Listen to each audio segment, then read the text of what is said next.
السلام علیکم ورحمۃ اللہ وبرکاتہ۔ بسم اللہ الرحمن الرحیم، الصلاۃ والسلام علی رسول الکریم، الحمدللہ۔ جی، معارف الحدیث کا سلسلہ جاری ہے۔ آج انشاءاللہ ہم 4 احادیث دیکھیں گے اور چاروں احادیث جنت سے متعلق ہیں۔ انشاءاللہ ان احادیث کو سننے کے بعد ہمیں جنت کا شوق اور ان باتوں کو سمجھنا ہے جو ان احادیث میں ہمیں سکھایا گیا ہے، سمجھایا گیا ہے۔ انشاءاللہ میں آپ کے ساتھ اس کی تشریح بھی شیئر کروں گا۔ پہلے آئیے اس کی گرامر اور ترجمہ دیکھتے ہیں۔ پہلے حدیث ہے حدیث نمبر 118۔ میں پہلے اس کی قرأت کر دیتا ہوں۔ عن ابی ہریرہ رضی اللہ تعالی عنہ قال قال رسول اللہ صلی اللہ علیہ وآلہ وسلم قال اللہ اعددت لعباد الصالحین ما لا عین رأت ولا اذن سمعت ولا خطر على قلب بشر فاقرؤوا ان شئتم فلا تعلم نفس ما اخفی لهم من قرۃ اعین۔ جی، بخاری و مسلم کی حدیث ہے۔ آئیے دیکھتے ہیں۔ ابی ہریرہ رضی اللہ تعالیٰ عنہ سے روایت ہے۔ یہ آپ دیکھ رہے ہیں یہاں پر ابھی مجرور ہے، ان کی وجہ سے ابو سے ابھی ہو گیا۔ قالا فعل ماضی جو ابی ہریرہ رضی اللہ تعالیٰ عنہ کے لیے کہ ابی ہریرہ رضی اللہ تعالیٰ عنہ نے فرمایا۔ قال رسول اللہ صلی اللہ علیہ وسلم، رسول اللہ صلی اللہ علیہ وسلم حالت رفع میں نام ہے اور فاعل ہے قالا کا۔ قال اللہ، اب یہ حدیث قدسی ہے۔ اللہ اسم الجلالہ حالت رفع میں، فاعل قالا، قالا کا فاعل، قالا کا قاف واو لام مادہ۔ اب یہ اتنا ریپیٹ ہو چکا ہے کہ میرا خیال ہے کہ اس کو تو ہم اچھی طرح رٹ چکے ہیں۔ قالا کیا فرمایا؟ یہ مقولہ ہے، یہاں سے شروع ہو رہا ہے۔ اعددت، عین دال دال مادہ باب افعال میں، اعدہ یعد تیار کرنا، کیا جی؟ تیار کرنا، ریڈی کرنا، تیار کرنا، یعنی جیسے ہمیں ماحول بنایا ہوا ہے، تیار کیا ہوا ہے۔ اس طرح ہم گھر سجاتے ہیں کہ ہمارے آج مہمان آنے ہیں یا شادی ہوتی ہے تو دلہن کے لیے کمرہ سجایا جاتا ہے، تو سجانا، تیار کرنا۔ اعددت فعل ماضی، انا فاعل، میں نے تیار کیا ہے۔ کس کے لیے تیار کیا؟ لعبادی، لام حرف جر، یہ متعلق فعل ہو گیا۔ عباد عبد کی جمع اور مرکب اضافی ہے۔ لعبادی، اپنے بندوں کے لیے، عبد کی جمع عباد، جمع مکسر ہے۔ اب وہ بندے کیسے ہیں؟ الصالحین، یہ حالت جر میں ہے کیونکہ یہ صفت ہے کس کی؟ عباد کی، یہ عباد کی صفت ہے۔ اپنے نیک بندوں کے لیے تیار کیا ہوا ہے۔ کیا تیار کیا ہوا ہے؟ یہ مفعول ہے، ما لا عین رأت، ما موصولہ، لا نفی کا، یہ صلہ ہے موصولہ کا، عین آنکھ، کسی آنکھ نے، نکر آ رہا ہے نا، کسی آنکھ، لا عین کسی آنکھ نے نہیں، رأت دیکھا، یہ کیا ہے؟ اس عین کی جو ہے یہ کیا کہہ رہے ہیں، خبر ہے۔ سو ما لا عین رأت، کسی آنکھ نے نہیں دیکھا، ولا اذن سمعت، اور نہ ہی کسی کان نے سنا، اذن کسی کان نے، اذن نکر آ رہا ہے نا، سمعت یہ مؤنث کے صیغے کیوں آ رہے ہیں؟ کیونکہ یہ مؤنث اسماء ہیں دونوں، عین بھی اور اذن بھی، اور یہ قاعدہ ہے کہ ہمارے جسم کے اعضاء جو جوڑے کی صورت میں ہیں وہ مؤنث ہیں۔ ولا عین، ما لا عین رأت ولا اذن سمعت، واو عطف، یہ اس سب ما کا صلے ہیں، سب یہ واو عطف ہو رہا ہے نا سب پہ۔ لا عین رأت ولا اذن سمعت ولا خطر علی قلب بشر، خطر یخطر باب نون سے ہوتا ہے، اس کا مطلب ہوتا ہے مطلب دل پر خیال گزرنا، یعنی کوئی بھی خیال بھی نہیں گزرا اس بات کا ذہن میں آنا، ولا خطر نہ ہی وہ گزرا، اب یہ کیا ہے؟ ما علی قلب بشر، بشر کے دل پر گزرا، یعنی جو کسی بھی بشر کے دل میں اس کا خیال بھی نہیں گزرا۔ تو یہ تمام مفعول ہے اعدت کا۔ اعدت، میں نے اپنے نیک بندوں کے لیے تیار کیا ہے جو کسی آنکھ نے نہیں سنا، جو کسی کان نے نہیں سنا، جس کا خیال بھی کسی انسان کے دل پر نہیں گزرا۔ فقرؤوا ان شئتم، انتم امر کا صیغہ، قرأ یقرأ، انتم فاعل، امر کا صیغہ ہے۔ فقرؤوا، تم سب پڑھ لو، ان شئتم، ان شرطیہ، ان شئتم، شاء یشاء، شین یا حمزہ مادہ باب فا سے، شاء یشاء سے شاء یشاء بن گیا، شئتم فعل ماضی، انتم فاعل، ان شئتم اگر تم چاہتے ہو، فقرؤوا ان شئتم پڑھو اگر تم چاہتے ہو، کیا پڑھو؟ فلا تعلم نفس ما اخفی لهم، لا نفی کا لا تعلم، تعلم فعل مضارع واحد مؤنث غائب کا صیغہ، اس کا فاعل ہے نفسن، کسی بھی کوئی بھی جان نہیں جانتی، ما کیا یہ موصولہ، یہ اس کا مفعول ہے تعلم کا، ما اخفی لہم، اخفا یخفی باب افعال میں سے چھپانا، سو اخفا کا مجہول ہے اخفیہ جو چھپایا گیا، لہم ان کے لیے، من قرۃ اعین ان کی آنکھوں کی ٹھنڈک میں سے، من قرۃ اعین، قرۃ اعین آنکھوں کی ٹھنڈک، یہ عین کی جمع ہے، قرۃ کا مطلب ٹھنڈک، سو لہم من قرۃ اعین جو ان کی آنکھوں کی ٹھنڈک سے چھپایا گیا ہے۔ اس حدیث کی تشریح میں جو مولانا صاحب لکھتے ہیں وہ لکھتے ہیں کہ جی یہ حدیث قدسی ہے، رسول اللہ صلی اللہ علیہ وسلم جب کوئی بات اس تصریح کے ساتھ فرمائیں کہ اللہ تعالیٰ کا یہ ارشاد ہے تو ایسی حدیث کو حدیث قدسی کہتے ہیں۔ یہ حدیث شریف بھی اسی قسم کی ہے، اس میں اللہ تعالیٰ کے بندوں کے لیے بشارت اور خوشی کا ایک عام اور ظاہر پہلو تو یہ ہے کہ آخرت میں ان کو ایسی ایسی اعلیٰ نعمتیں عطا کی جائیں گی جو دنیا میں کسی کو نصیب نہیں ہوئیں، بلکہ کسی آنکھ نے ان کو دیکھا بھی نہیں، اور نہ کسی کان نے ان کا حال سنا، اور نہ کبھی کسی انسان کے دل میں ان کا خیال ہی آیا۔ اگلی حدیث کی طرف چلتے ہیں جی، تو حدیث نمبر 119 کو ہم دیکھتے ہیں، یہ مختصر سی حدیث ہے بلکہ بہت پیاری حدیث ہے۔ ان ابی ہریرہ رضی اللہ تعالی عنہ، ابی ہریرہ رضی اللہ تعالی عنہ نے فرمایا، قال رسول اللہ صلی اللہ علیہ وسلم، رسول اللہ صلی اللہ علیہ وسلم نے فرمایا، یہ مقولہ ہے، کیا فرمایا؟ موضع صوت، موضع یعنی جگہ، موضع جگہ جہاں کسی چیز کو رکھا، جیسے موضع کہتے ہیں، موضع کسی چیز کے رکھے جانے کی جگہ، موضع صوت، صوت کسے کہتے ہیں؟ کوڑا، کوڑا، کوڑا نہیں بلکہ کوڑا، موضع صوت مرکب اضافی مبتدا، موضع صوت کسی کوڑے کے رکھے جانے کی جگہ، فی الجنتی جنت میں، خیر بہتر ہے، یہ خبر و مبتدا اور یہ متعلق خبر، من الدنیا دنیا سے، وما فیہا ما موصولہ، فیہا اور جو کچھ اس میں ہے، یعنی ہاں دنیا کے لیے، موضع صوت فی الجنت خیر من الدنیا وما فیہا، جنت میں ایک کوڑا رکھے جانے کی جگہ بہتر ہے دنیا سے اور جو کچھ دنیا میں ہے اس سے۔ اب یہ کوڑا رکھے جانے سے کیا مراد ہے؟ عرب کا ایکچولی ایک نظام تھا کہ جب یہ سفر کر رہے ہوتے تھے اور جہاں کہیں پر یہ کوڑا اپنا رکھ دیتے تھے تو وہ جگہ ان کی تصور کی جاتی تھی، وہاں پر وہ اپنا بستر لگا لیتے تھے یا اپنا خیمہ لگا دیتے تھے، تو اس لیے یہ ایک مثال دی گئی کہ جنت میں اتنی سی بھی جگہ کسی کو مل جائے تو وہ دنیا و ما فیہا سے بہتر ہے، یعنی اتنی سی جگہ بھی ایک کوڑا، اب کوڑا کتنا سا ہوتا ہے کہ کسی کو جنت میں اتنی جگہ بھی مل جائے، اور انشاءاللہ ہمارا رب تو ہمیں اور بہت دینے والا ہے۔ تو اس کے بعد ہم نیکسٹ حدیث کی طرف چلتے ہیں۔ اگلی حدیث ہے جی حدیث نمبر 120، عن انس رضی اللہ تعالی عنہ قال قال رسول اللہ صلی اللہ علیہ وآلہ وسلم غدوت فی سبیل اللہ او روحۃ خیر من الدنیا وما فیها ولو ان امرأة من نساء اہل الجنة اطلعت الى الارض لاضاءت ما بینہما ولملأت ما بینہما ریحا ولنصیفها على رأسها خیر من الدنیا وما فیها، رواہ البخاری۔ آئیے اس حدیث کو دیکھتے ہیں۔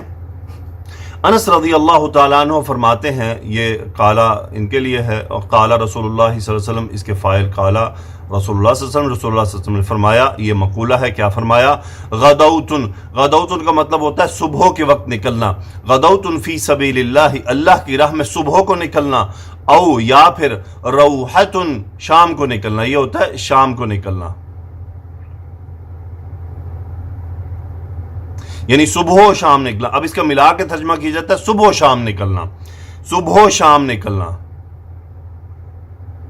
سو غدوت فی سبیل اللہ او روحۃ مبتدا متعلق خبر، خیر خبر، صبح و شام اللہ کی راہ میں نکلنا بہتر ہے من الدنیا دنیا سے، وما فیہا اور جو کچھ اس میں ہے۔ اب یہ وما فیہا سیم پچھلی حدیث کی جیسا ما موصولہ، فیہا یہ ریورٹ ہو رہا ہے دنیا کی طرف۔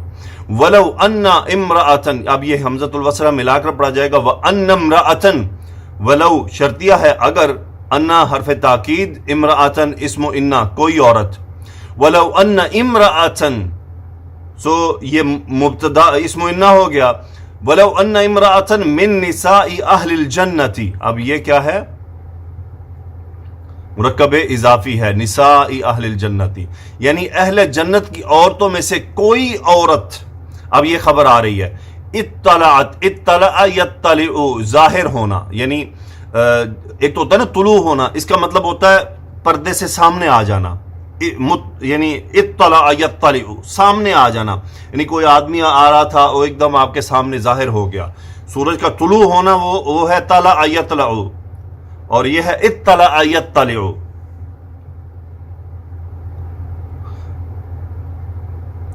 یہ بنا جناب آپ کا، یہ اطلاع باب افتعال سے ہے۔ اس میں ہوا یہ ہے کہ طا لفظ اگر فعل یہ ہے، میں آپ کو لکھ کر بتاتا ہوں، طا لام عین ہے، باب افتعال میں افتعالا، افتعالا۔ اب فا کلمہ ہے طا، جب فا کلمہ طا ہو جائے تو پھر یہ جو تا ہے یہ بھی اسی میں بدل جاتا ہے، دو تا ہو گئے تو بن گیا اطلع، ملا دیا گیا، مرجنگ ہو گئی، اس کی ادغام ہو گیا۔ اطلعت فعل ماضی واحد مؤنث غائب کا صیغہ، اطلعت الی الارض، زمین کی طرف، اگر وہ زمین کی طرف ظاہر ہو جائے یعنی پردے سے سامنے آ جائے، یہ ہے اب دیکھیں ان امرأة من نساء اہل الجنت، یہ ہے خبر ایک، یہ ہے خبر دو، اس پر لام تاکید بھی ہے، لأضاءت، اضاء یضیء، روشن ہو جانا، روشن ہو جانا، لأضاءت تو روشن ہو جائے، ما بینہما،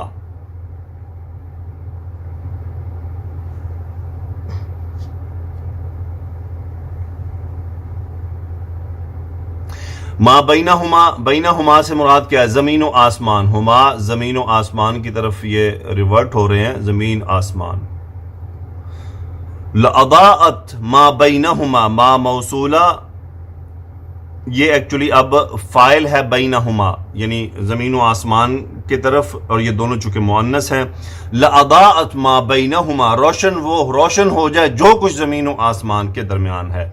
وَلَمَلَأَتْ مَا بَيْنَهُمَا رِيحًا، مَلَأَ يَمْلَأُ بھر جانا، ملأت فعل ماضی واحد مؤنث کا صیغہ، ما بینہما بھر جائے جو کچھ ان دونوں کے درمیان ہے، یہ فاعل ہو گیا ملأت۔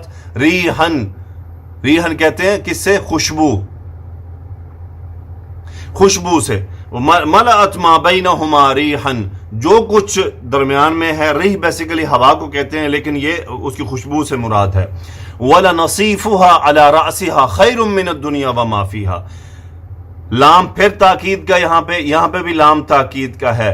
وَلَنَصِيفُهَا، نصیفن کہتے ہیں اوڑھنی، چادر، یہ جو دوپٹہ ہوتا ہے اسے کہتے ہیں نصیفن۔ اب دیکھیں اس کا مطلب جو جنت میں حوریں ہیں ان کے سروں پر بھی دوپٹے ہیں۔ سو وَلَنَصِيفُهَا عَلَى رَأْسِهَا، اور نصیفہ مرکب اضافی مبتدا بن رہا ہے، علی رأسها خیر، تو یہ پورا جملہ خبر ہے انا کا۔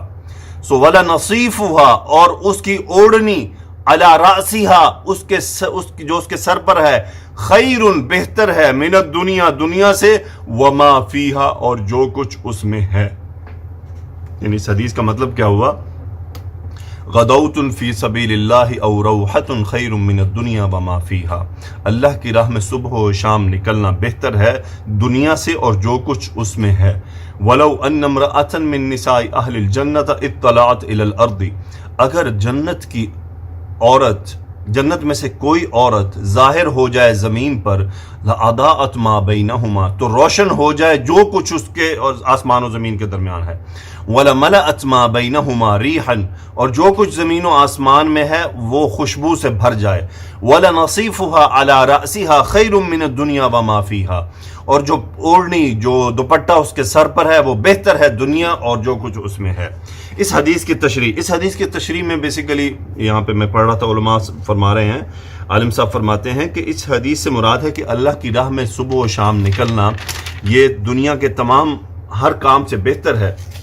اور اس میں جو جنت کی عورت کا تذکرہ کیا گیا ہے، اس کی تشریح انہوں نے یہ فرمائی ہے کہ کہ اگر ہم اپنی بیویوں کو، چونکہ بیویوں کے ساتھ اگر ریلیشن ہوتا ہے، اللہ کے راہ میں بیویوں کو کچھ عرصے کے لیے اگر ہم چھوڑ کر اللہ کی راہ میں نکلتے ہیں تو پریشان نہ ہوں. جو آخرت میں جو عورت ہے وہ دنیا کی عورت سے بھی زیادہ بہتر ہے، خوبصورت ہے، اس کا جو معاملات ہیں وہ خوبصورت ہیں. اس کی طرف اشارہ کیا گیا ہے کہ اس کا حسن و جمال کا کیا عالم ہے کہ اگر وہ زمین پر اپنے یعنی پردے کے اوٹ سے سامنے آ جائے زمین پر تو جو کچھ ہے وہ روشن ہو جائے اس کے حسن سے، اور اس کی خوشبو سے، قدرتی خوشبو سے سب کچھ مہک اٹھے، اور اس کی اوڑھنی خوبصورت ہے جو کچھ دنیا میں ہے. یعنی اس کی اوڑھنی اتنی قیمتی اور اتنی بیش قیمت ہے، یعنی اس کے سر پر جو چادر ہے، جو دوپٹہ ہے، وہ اتنا قیمتی اور اتنا خوبصورت ہے کہ وہ دنیا اور جو کچھ اس میں ہے اس سے بہتر ہے.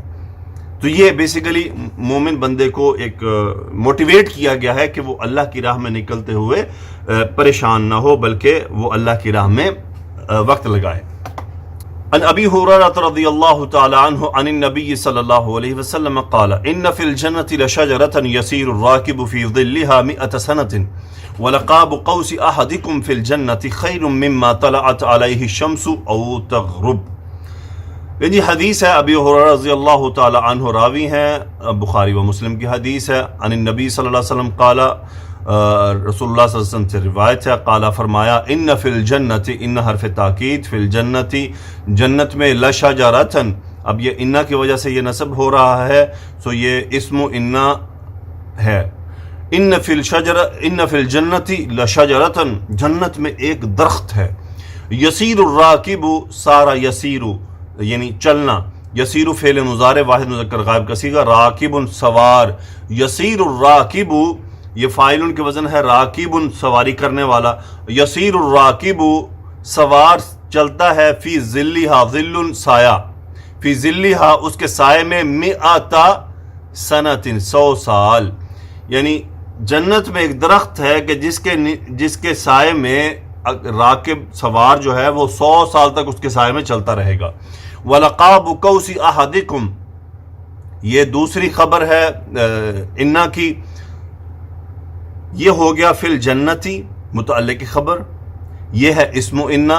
اور یسیر الراکب فی ظلھا 100 عام، یہ ہے خبر نمبر 1، اور یہ ہے لقاب قوس احدکم فی الجنت خیر مما طلعت، یہ ہے خبر نمبر 3. اب ہم اس کو دیکھتے ہیں.